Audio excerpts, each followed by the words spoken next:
The United Nations has demanded a thorough investigation after 2 days of unrest and looting in Angola during a protest against a fuel price hike killed 30 people.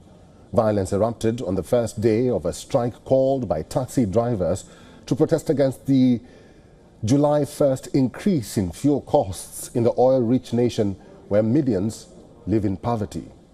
It was some of the worst unrest in several years in the Portuguese-speaking Southern African country.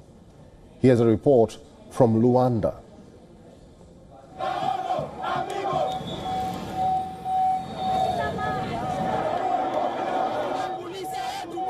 On the 27th of July, over 2,000 Angolans took to the streets in what was meant to be a peaceful protest denouncing rising fuel prices and transport costs. They held up placards against the government of President João Lourenço.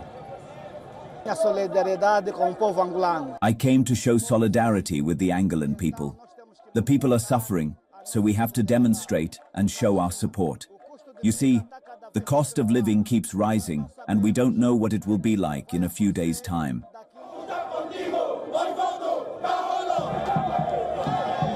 But in an instant, the demonstrations changed into a war zone as security forces pounced on the protesters.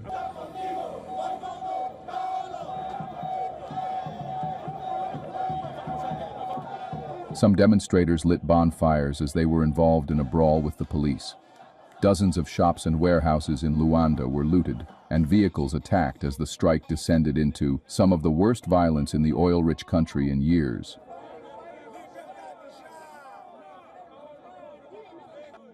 The unrest spread to several provinces, and police said they had confirmed 30 deaths, including of a police officer, with more than 270 people injured, among them 10 members of the defense and security forces.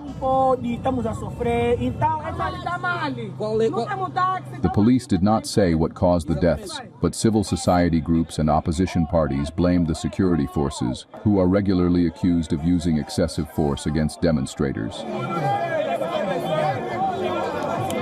Angolan President João Lourenço was to later praise security forces for quelling unrest that claimed 30 lives over 2 days, but rights groups accused them of killing defenseless people.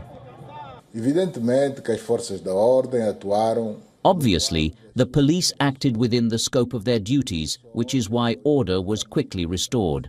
Life has returned to normal, but the consequences of the actions perpetrated by irresponsible citizens, manipulated by anti-patriotic national and foreign organizations through social media.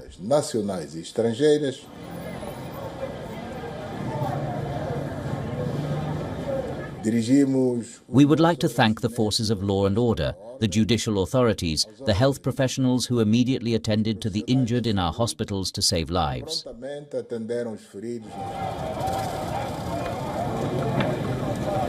Lourenço, from the MPLA party in power since independence from Portugal in 1975, made no mention of the July 1st hike in heavily subsidized fuel prices that has led to a series of demonstrations in a country with a high level of poverty despite its vast oil wealth.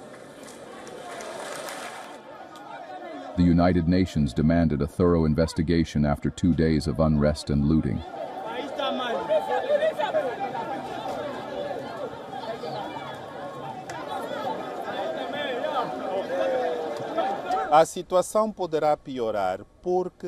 The situation could worsen because the president is turning a deaf ear, despising the people, adopting a belligerent attitude towards his own people, being too arrogant, and no one has reacted. As a result, as the days go by, the population could become increasingly rebellious. The government's move to lower its heavy fuel subsidies reportedly followed International Monetary Fund calls for more public money to be spent on health and education. But it has angered many in the country of 36 million people, already under pressure from inflation of around 20% and an unemployment rate of nearly 30%. Africa Bureau, WION World is one.